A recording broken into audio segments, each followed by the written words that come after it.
Welcome to the Practice Brave podcast. I am the host, Brianna Battles, founder of Pregnancy and Postpartum Athleticism and CEO of Everyday Battles. I'm a career strength and conditioning coach, entrepreneur, mom of 2 wild little boys, and a lifelong athlete. I believe that athleticism does not end when motherhood begins, and this podcast is dedicated to coaching you by providing meaningful conversations, insights, and interview topics related to fitness, mindset, parenting, and of course, all the nuances of pregnancy and postpartum. From expert interviews to engaging conversations and reflections, this podcast is your trustworthy, relatable resource for learning how to practice brave through every season in your life. Hey everyone, welcome back to the Practice Brave podcast. Today I'm really excited to bring Kari Pearce on the podcast, and we're going to be talking all about her experiences as a very high-level CrossFit athlete, especially as she embarks on a new season of her athleticism. And I'm really excited to bring her on the podcast and just talk about what life has been like. Kari, thanks for being here. I'm so glad we got to connect. Of course. Thanks so much for having me. I'm excited to share. Yeah. So, okay. Tell me why you are here today on the podcast. Give us a little bit of background about you and how we got connected. Okay. So I was an athlete. I've been an athlete my entire life, 18 years of gymnastics, 7 years of competitive CrossFit, continued to stay active after that. And me and my husband were down a long fertility journey, and fortunately we were able to conceive. And so I got pregnant. I had a friend that mentioned your training programs a while ago, because originally I had wanted to get certified in pre and postnatal, but I ended up getting a women's fitness certification. Obviously, I will definitely take your certification here coming in the future, especially after as much as I have learned and enjoyed doing your program during pregnancy. So like I said, I was familiar with your certification, came across your program, and as I got pregnant, I was like, I just need a program to follow. The first trimester, people said was rough, was really rough. Like I was so tired, I was nauseous, and I was like, I just need somebody who's educated, somebody who I trust. And the friend that actually recommended your certification is one of my really good friends. And if I need anything, I go to her and I'm like, Savannah, who do you follow for this? Or who do you see for that? So when she was talking about your program, I was like, okay, I need to do that. So sign up for the program and have been doing it. I'm 24 weeks as we talk, pregnant. And I think I started at week like 8 or 9. So for quite a while. I love it.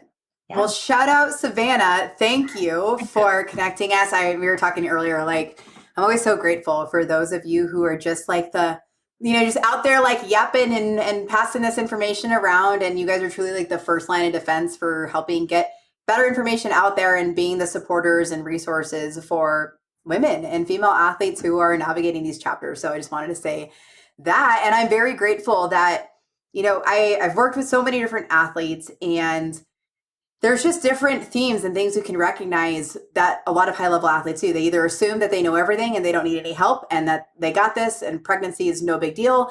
And then we have the others that are really intentional and really proactive with wanting to collect information and learn and invest in other coaches or in a training program so that they, just have a little bit more insight on their training. And I'm always very grateful for athletes like you who kind of take that extra step to be like, hey, I don't know what I don't know. Like, this is new. This isn't something that, we've been taught. It's not something I have experience with, and, willing to sort of take a step back and be willing to do a lot of learning during this season as an athlete. So I'm very grateful that you did that.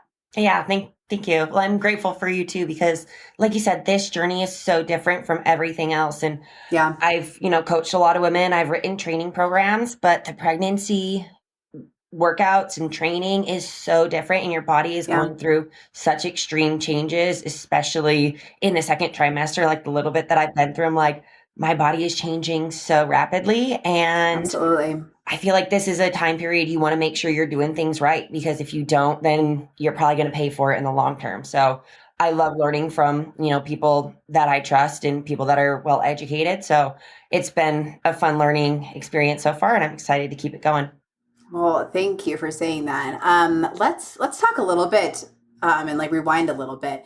We talk about just how much things change, but you mentioned that you were in a trying to conceive season for a while. So you have been in the trenches of trying to learn about your body, learn about this process, and honestly, probably just shift your overall experience as an athlete and as a woman. So can you talk to me about what the last, I don't know, however long it's been where you've decided like, you wanted to become a mom? What's that process been like?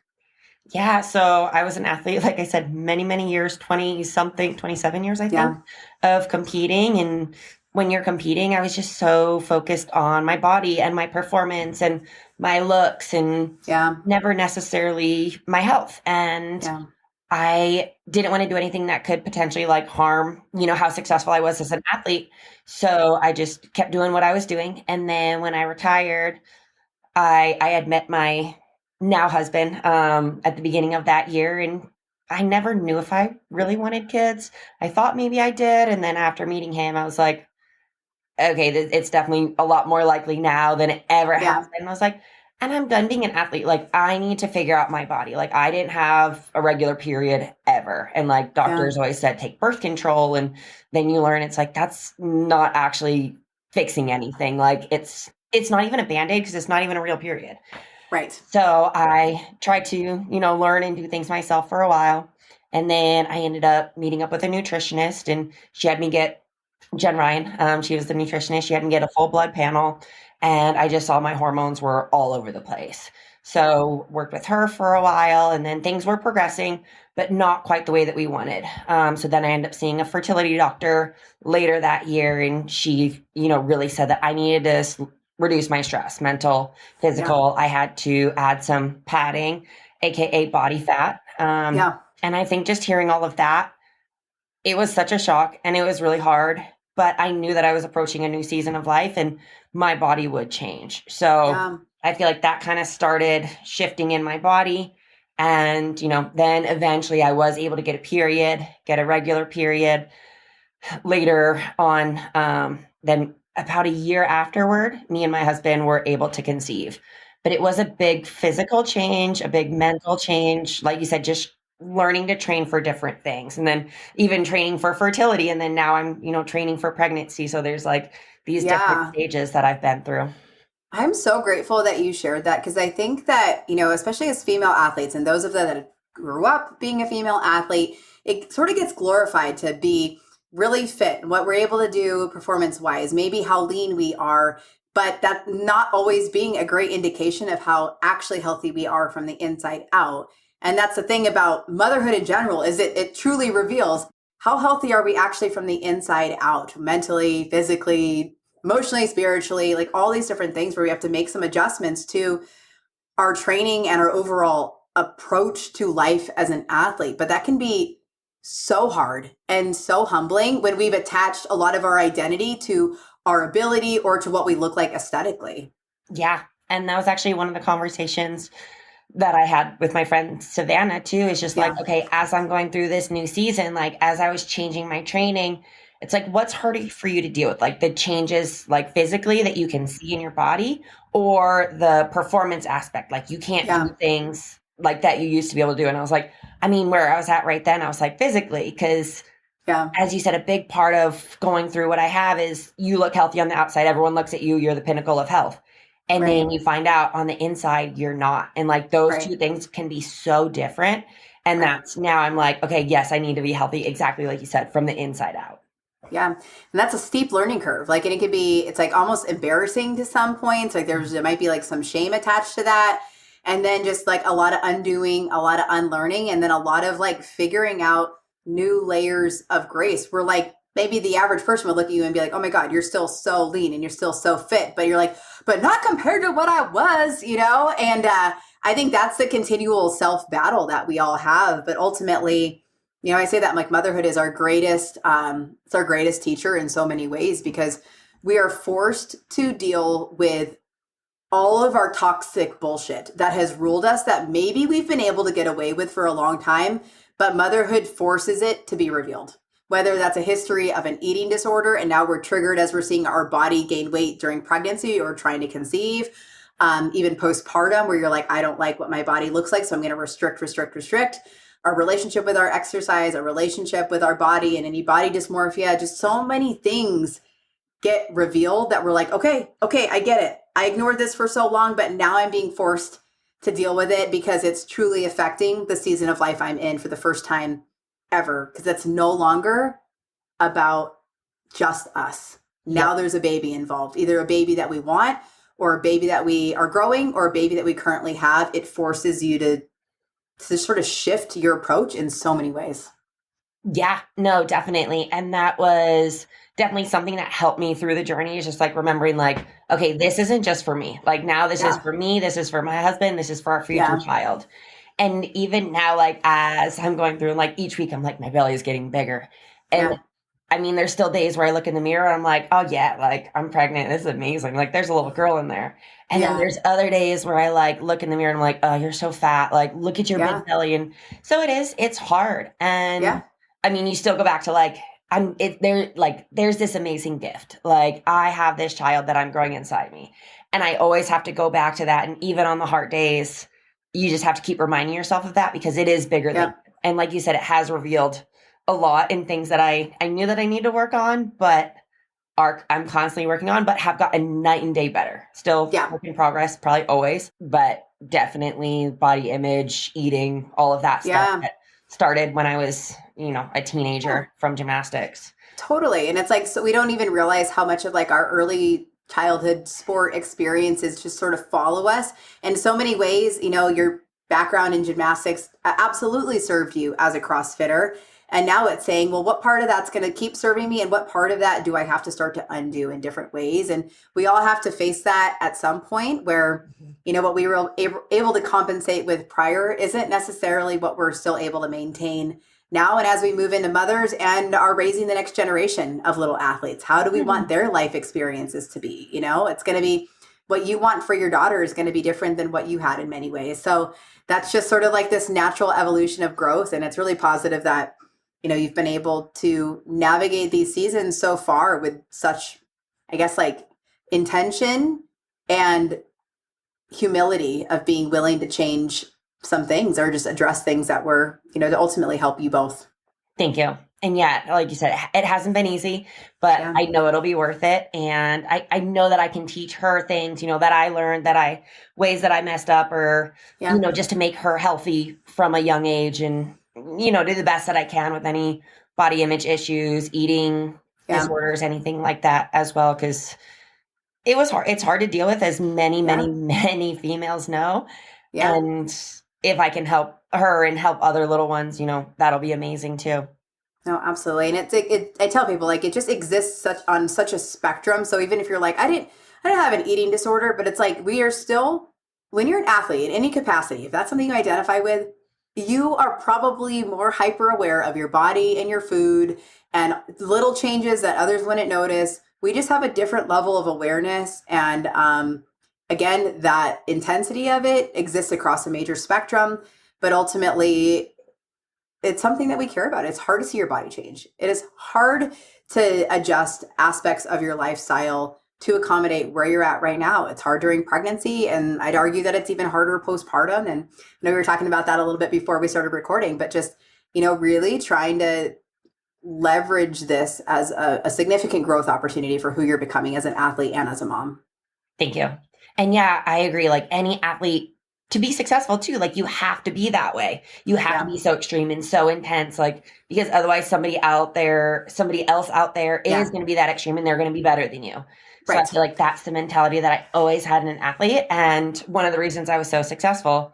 But as you move into a different season of life, it's like now I'm, learned that intensity. It's like, okay, but you need to use that intensity on rest, on recovering. And I mean, the energy on eating good foods and not necessarily like looking at your body and saying you're fat. It's like, no, I need body fat in order to conceive. And that was like something that I had to change, like a little mindset thing I had to change as well from being an athlete to then the new chapter.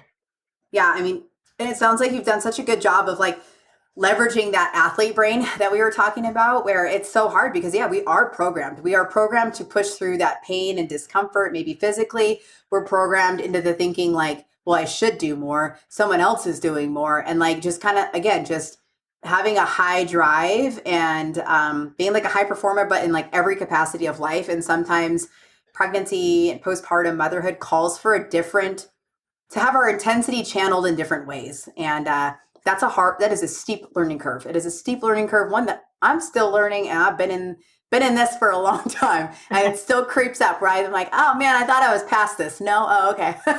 That's humbling. Yeah. Well, that's even like after I retired and stuff, I was like, I'm not going to the gym because I Yeah. know I'm training for something different. And if I go to Yeah. the gym, I know I'm going to work out harder, work out more, do things that like I shouldn't be doing for this next chapter. So I was like, Totally. I have to focus on myself. And I appreciate you saying I've been doing a great job.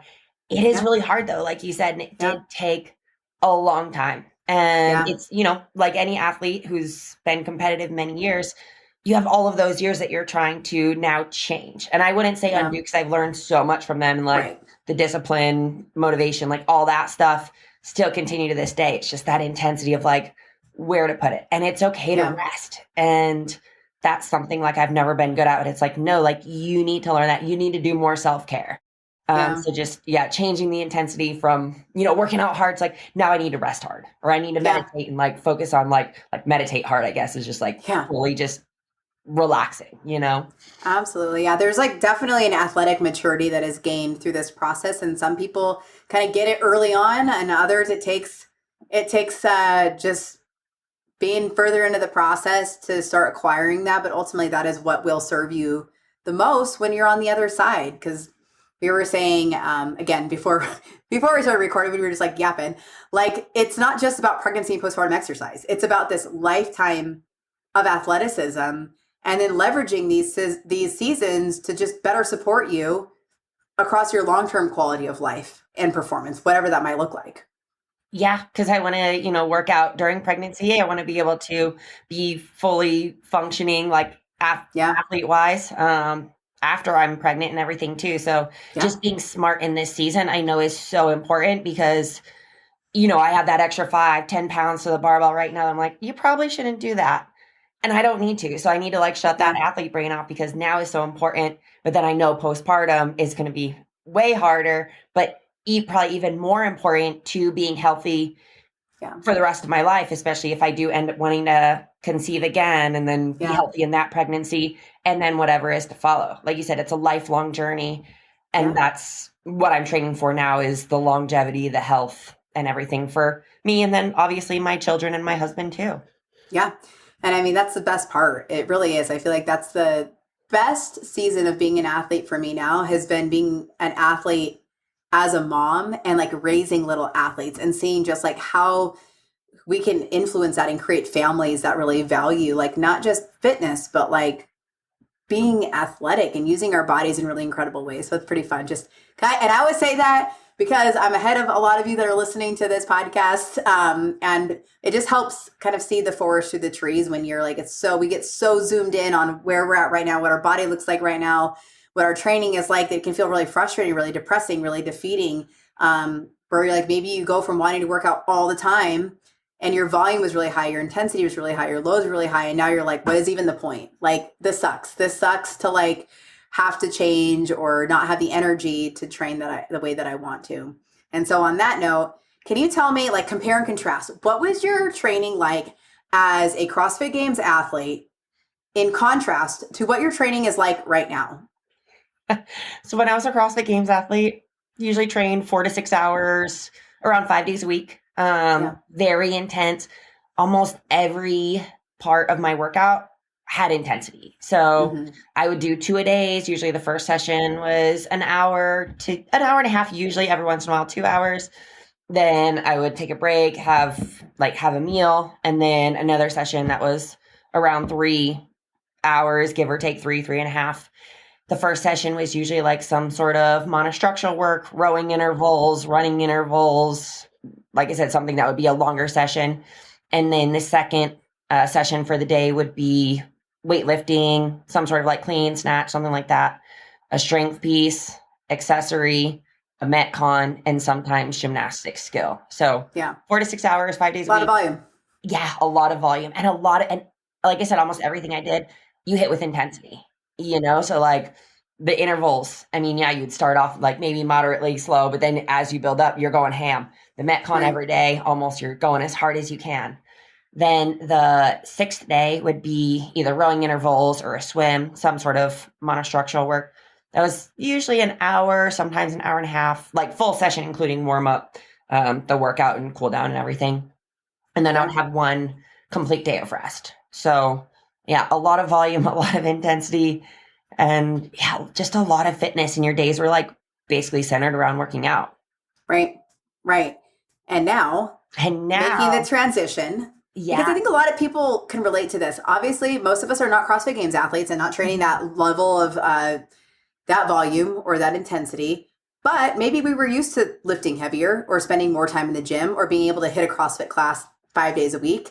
And then you enter a new season where you're like, whether it's pregnancy or postpartum, it can feel like this isn't enough because we're comparing it to what was instead of like, what's actually healthy. So talk to us a little bit about your training right now. Yeah. So now I usually do 4 days a week. Like I said, I follow your program.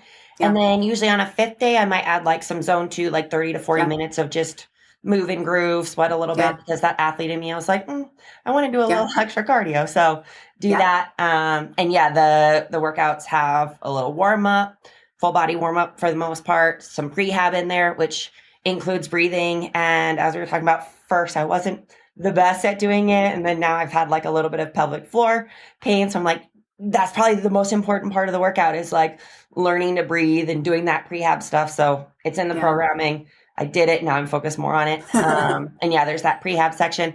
Then there's a strength, some accessory, and then a Metcon and some stretching at the end. So depending on the day, usually around an hour. And then there's another day where there's like a optional conditioning piece, which I see optional. I'm like, that means you do it. So always optional for me. My athlete brain means that you're going to do it. So I get that.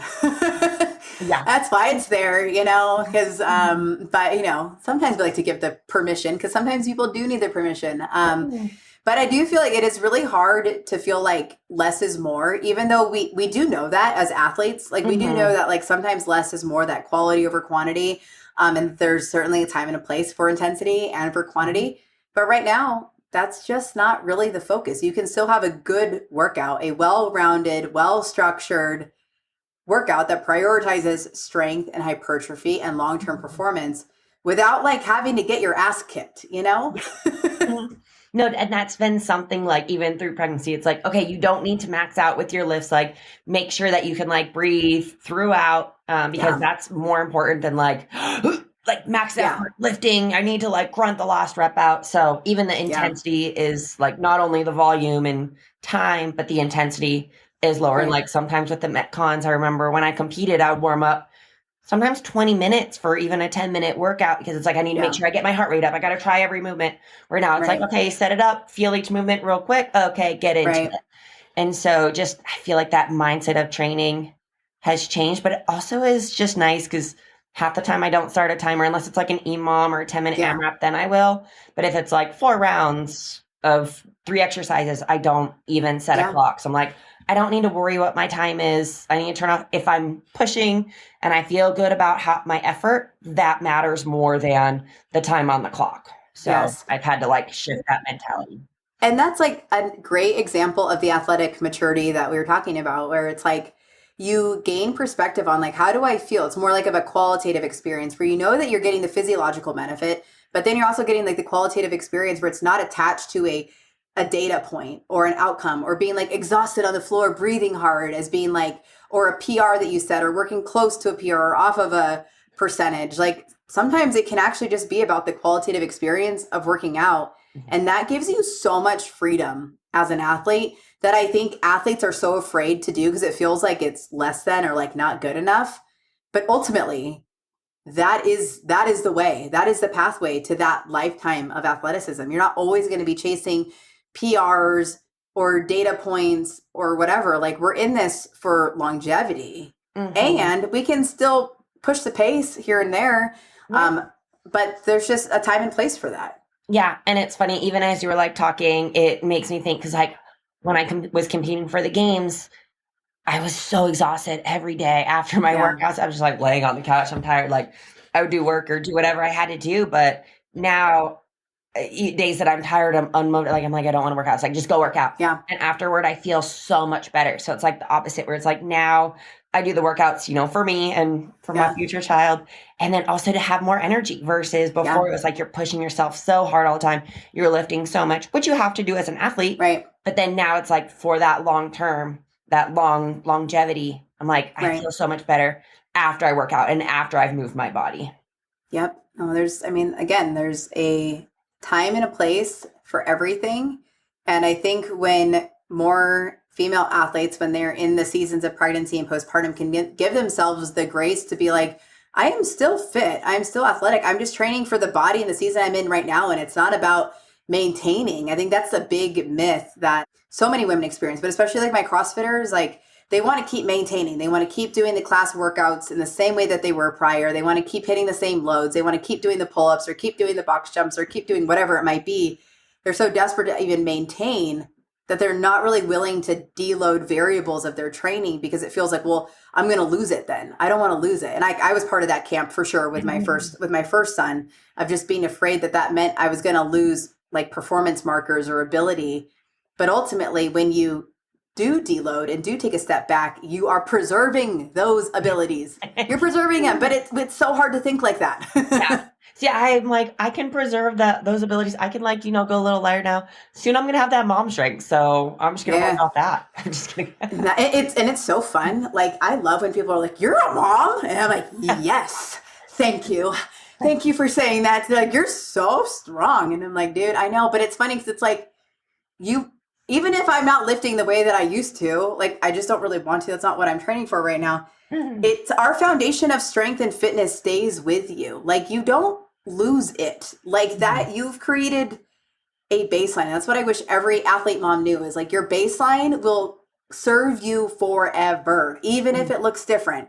Like I always say, even if I'm not lifting 300 pounds for my deadlift anymore, that doesn't mean that I'm not still lifting heavy. Heavy is just relative. Like, heavy needs to be determined by the season of life you're in and what your interests are. Like, you have the mom strength. It stays with you. It doesn't go anywhere.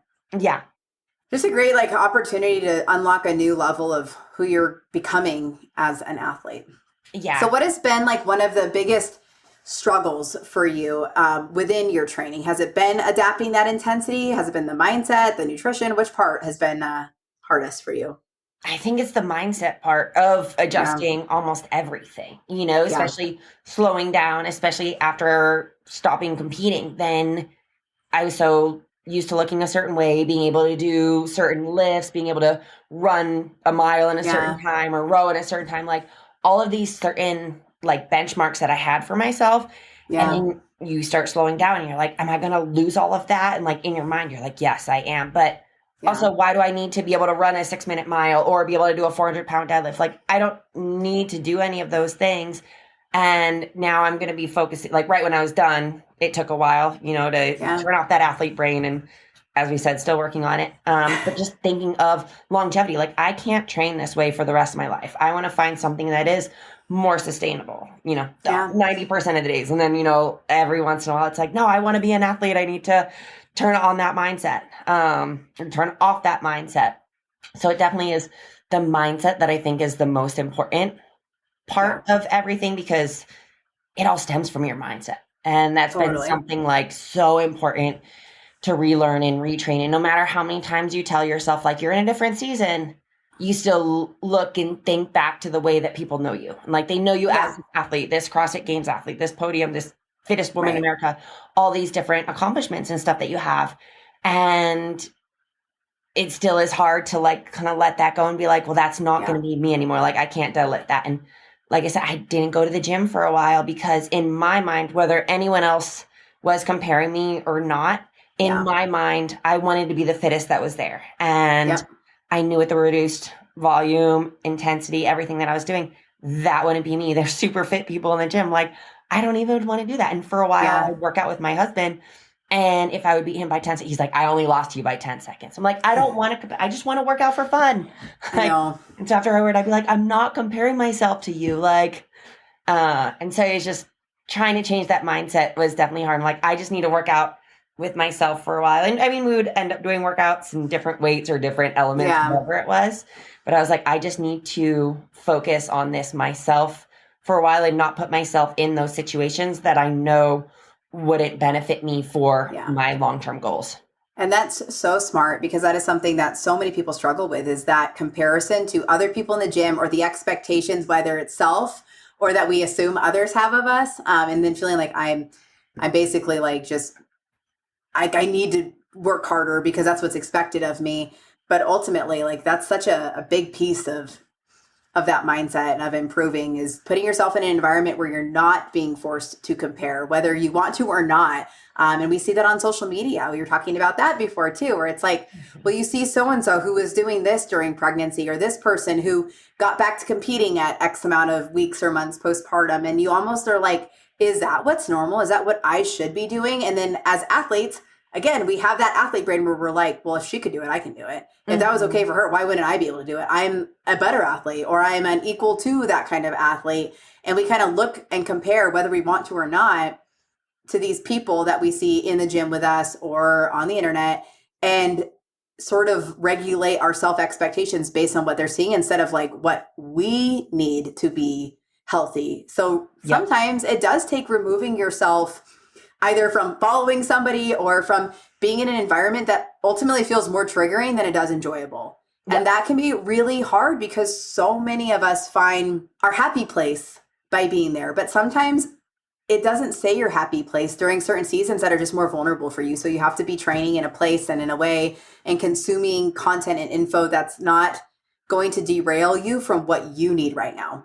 Mm-hmm. Definitely. And I think in addition to just like the performance side, I needed to slow down. And so I had a feeling my body was going to change, and I didn't want people to see me and see my body change. And like you said, it's probably 90% in your own head. People aren't going to notice if you increase your body fat a percentage or two.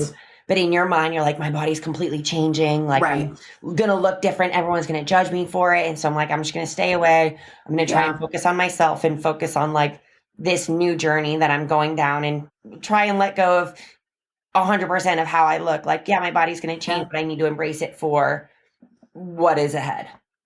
That's just so powerful to hear, because I think so many moms, even if they can't relate to the level of athlete you are, we do all relate to it just being hard to see your body change, and knowing like, even though this is a good thing, this is what's supposed to happen, this is what I need.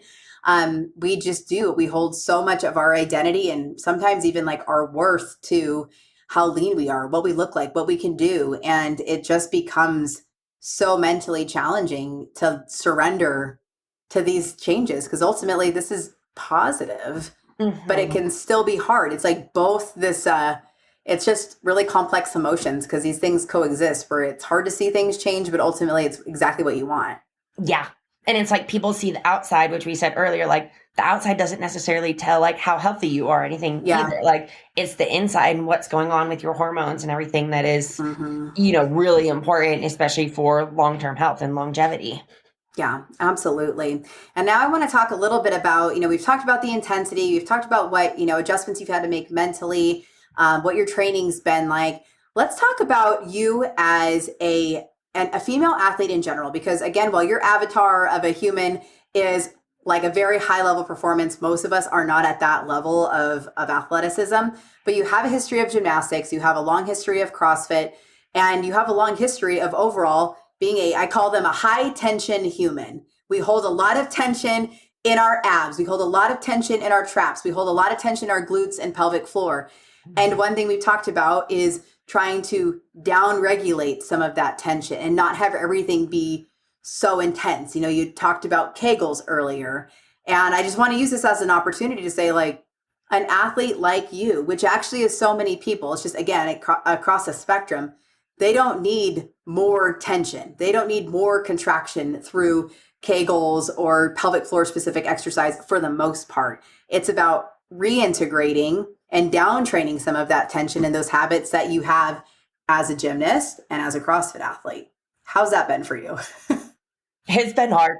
Yeah. Because like you said, it's years and years and years of being a certain way, having a certain mentality, and just everything that you do it with intensity. And now your body's changing. And as you said, like, I know for the long term and like for pregnancy, for birth, like my body's changing. Like I need to learn to relax, especially like my abs and the pelvic floor, and just like release some of this tension. The Yeah. season is changing. My body is going to change. And especially as my uterus and my stomach and everything grow, Right. like you said, there's so much tension that is built up in the pelvic floor. And yeah, the whole Kegels thing, I was very interested because everyone says you need to do them when you're pregnant. And Yeah. it's like, but that's not a one size fits all, because my body is way different from like someone who's sat on the couch, their entire life. I've been active. I've been bracing and like holding and tight. And it's like, okay, we're at a different season. You need to unlearn some of that intensity, especially in certain places. And like, just for my body to adapt to the changes, I need to be able to relax and adjust certain things, and even more like focusing on the breathing to relax my pelvic floor, which is so important. And I think definitely underestimated. I've been learning a lot from you recently about it. And how important it truly is for any athlete or anyone, that has worked out a lot throughout their entire life. So relearning a lot of things, the breathing, the bracing, when it does come to working out. Yeah, because it's like, and I tell people, like, it doesn't have to be like this lame approach to exercise.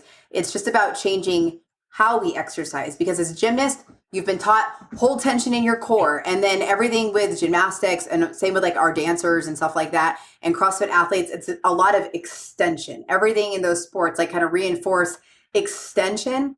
And again, that just puts a lot of additional stress on the body, especially when we're now growing a baby, and there's more pressure and there's more load and there's more demand on that core and pelvic floor system in these sports and these postures and these tendencies that can contribute to pelvic health symptoms and to the diastasis. Again, diastasis is a totally normal adaptation, and it will be something that you experience during pregnancy, but we just don't want to continually reinforce that with our tendencies of how we're breathing, how we're bracing, some of the movement patterns we're doing. And so it's an opportunity during pregnancy to sort of relearn how to train in ways that aren't reinforcing some of the habits that we have from our history in sports, whether it was the sports we did growing up or CrossFit or powerlifting or whatever it might be. Yeah. And just learning how pregnancy is so different from normal training, I think, is so important for any female going through it. And like I said, something that I don't know much about. I have my women's fitness cert. We hit on it, but still just hitting on it and learning a little bit is way different than, talking to someone who's been educated in it for years. Yeah, absolutely. Yeah, such a distinct season that, we need to train for and listen to our body during, and kind of shut off that athlete mindset and be like, your body is changing. You need to train for this season that you're in. Absolutely. And, and something I've been talking about more recently is like a lot of the information that we have on pregnancy and postpartum fitness, or for like women's fitness stuff, it's not reflective or in alignment with how women train in 2025.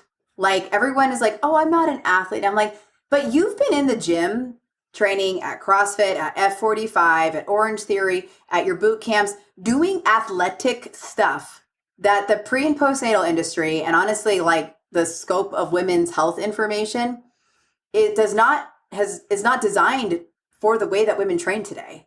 So you are inherently doing athletic stuff. So we do need to approach your training through the lens of being an athlete, because how maybe your mom or how my mom trained back in the day, which like my mom even like didn't actually, but I would assume like the generations before us, that's not how women were training. We like millennial women in general, and maybe the generation a little bit before us, like that was the first generation of women who knew that exercise was beneficial, that were in the gym lifting. Lifting for women is still a relatively newly embraced normalcy. And yet the rest of the information for women's health and pre and postnatal does not reflect that whatsoever. Yeah. Even the ACOG guidelines are very short-sighted and do not reflect how women work out in 2025. Yeah. And like I said, in addition to that, like women lifting during pregnancy too is like a whole nother thing as well. Yeah. Yeah. And it's been keeping me busy for the last decade. But yeah, I mean, and I think that's the hard part is like we want to have all this research and have all this evidence, but what we truly have is now like a lot of reps and case studies of working with people and just trying to connect the dots between that athlete psychology, the core and pelvic health concepts and considerations, and then through the lens of their lifetime of athleticism, that long-term athletic performance, like, and then being able to reverse engineer what training should look like on that behalf. And like, you're already a great example of that, because you looked at your trying to conceive chapter and you were like, all right, I'm like not ready for the chapter ahead of me of pregnancy, because I got to get all of these things in alignment first. So if the goal is to get pregnant, I got to reverse engineer that. And, you know, that truly is what this process is, but it's hard because we get very consumed by where we're at instead of kind of looking at the big picture and working backwards on it. Yeah. And then even in addition to that, like trying to conceive. And as I was like going through the process, it's like, okay, even if you were able to conceive, is your body in a place that is ready or that it feels safe to hold on to the baby? Because I heard that's a whole nother thing too. It's like, okay, just because you can conceive doesn't mean that you can carry the baby full term. So it's like, okay, get your body ready in a place that you can conceive. And then so that it does feel safe to continue to hold on to the baby for the entire 40 weeks. Yeah, you know, and I tell people, like, it's hard. Like, there's just so many variables that we do not have control of, that we don't have control of. And so the very few things that we do have control of is like our exercise approach and the grace, the varying levels of grace we're able to give ourselves throughout every curveball that presents itself, because that there's no avoiding them. It's just like the grace that we give ourselves to be really adaptable in our approach, in our mindset. Like, those are the things we actually do have control of. Because it's a season filled with just new things that we didn't even know. We don't know to consider until you're faced with it a lot of times. Yeah. Or until you're educated enough to know what's going on too. Cause sometimes you just don't know until until I saw a nutritionist and saw a doctor, like what really was going on with my body. And then having to adjust the mindset, even being scared, but just trusting my body and trusting them and trusting the process to know, like, this is going to take me where I want to go. Totally. And then like managing expectations as an athlete, I feel like that's really hard. And I want to talk about that a little bit, because athletes are so process driven. We're like, okay, if I do X, Y, and Z, then this is going to guarantee me this result. I'm going to peak at this time. I'm going to be ready to hit this PR. I'm going to be ready for the games, whatever it might be. But this is what my process needs to look like. And I will not deter from the process. Mm-hmm. And then like pregnancy, birth, motherhood, whatever is all like, oh yeah, like good luck. Yeah, there's no set and predictable process. So what has that been like for you as somebody who's, I would assume, pretty rigid in your process? Yeah, I mean, luckily, I guess for conceiving, getting pregnant, it was like, okay, you need to do X, Y, Z as far as like supplements, nutrition, reducing your stress, taking more time for self-care. So I had like all of these things that I knew I needed to do. So it was kind of like my roadmap.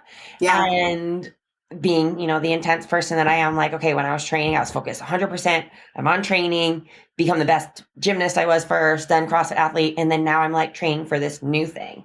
Yeah. So I think I kind of took a similar mindset that was like, okay, you're training for this new thing. And now you have these certain guidelines, supplements, nutrition, like I said, reduced workouts, but now you're adding in meditation, or you're going to add in journaling or reading, and like adding in more of these self-care things so that, I had them every once in a while. It's like, okay, you don't need to have a schedule, or you just need to chill. Yeah. But having that, knowing what I had to do and like having those stepping stones, I guess, helped me use that athlete mindset to then just focus on the training for my fertility journey and what was to come. Yeah, no, that's so good. I mean, I think it's really hard when you're in that chapter to be like, well, this is what I'm used to doing. This is what I thought it was going to be like. And now I'm being hit with, wait, I can't just get pregnant. Oh, this is a problem. Oh, I need to like do this now. What the heck? Pelvic health symptoms. Where did that come from? Where you're just like, I wasn't expecting that. And then having to like, just adjust your sails a bit. Yeah. And then even figuring out like the hormones, like, oh, they're all over the place. You need to do this for this one. You need to do this for this one. And just like adjusting different things in your life. Yeah. But I feel like also knowing you're getting blood work done every couple of months is like, okay, that's like my competition. So like my nutritionist and my doctor will know if I'm doing the proper things depending on how the blood work comes back. Or, maybe we need to monitor or alter a few things that you are doing. But I felt like I had to like stay true to my roadmap and kind of use that, like I said, as a competitor mindset to then see how the results would then end up showing up a couple months later. Absolutely. Absolutely. Well, what are you looking forward to most with what you have on the horizon? You're about a little over halfway through your pregnancy. What's next for you?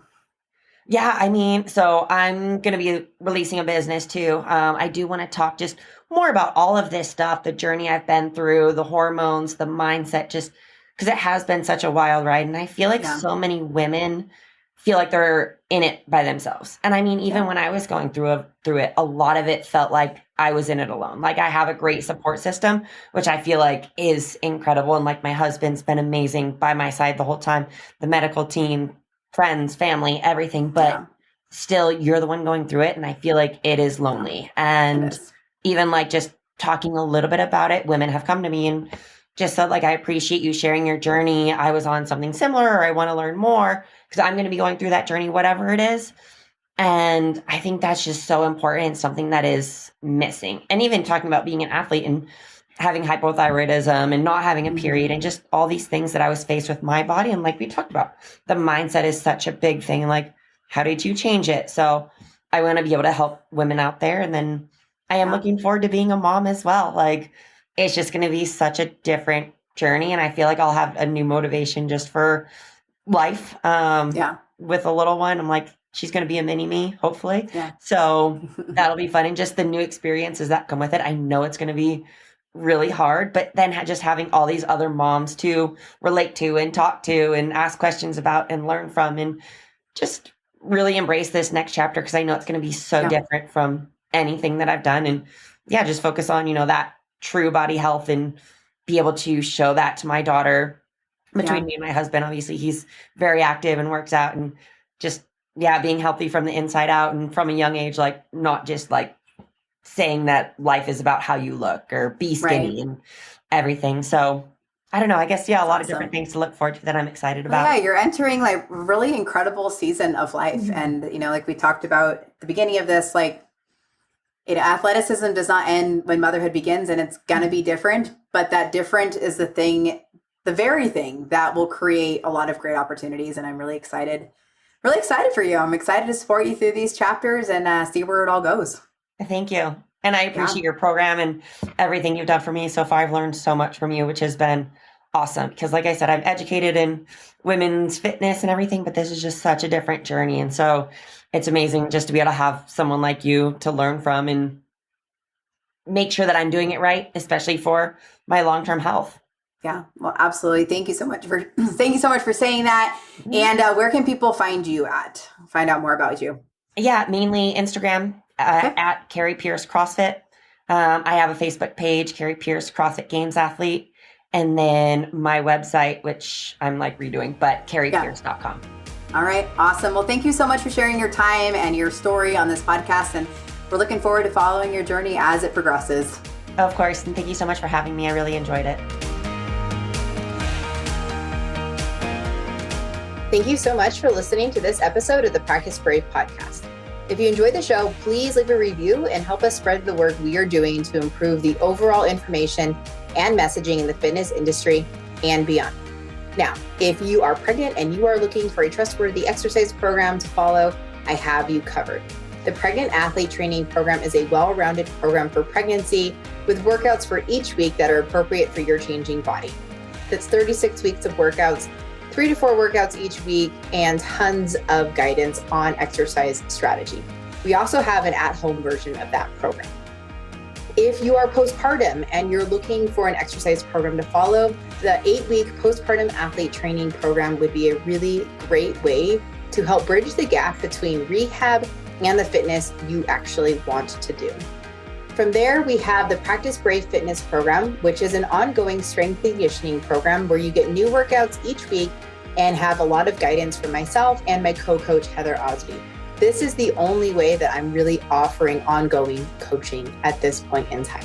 If you have ever considered becoming a certified pregnancy and postpartum athleticism coach, I would love to have you join us.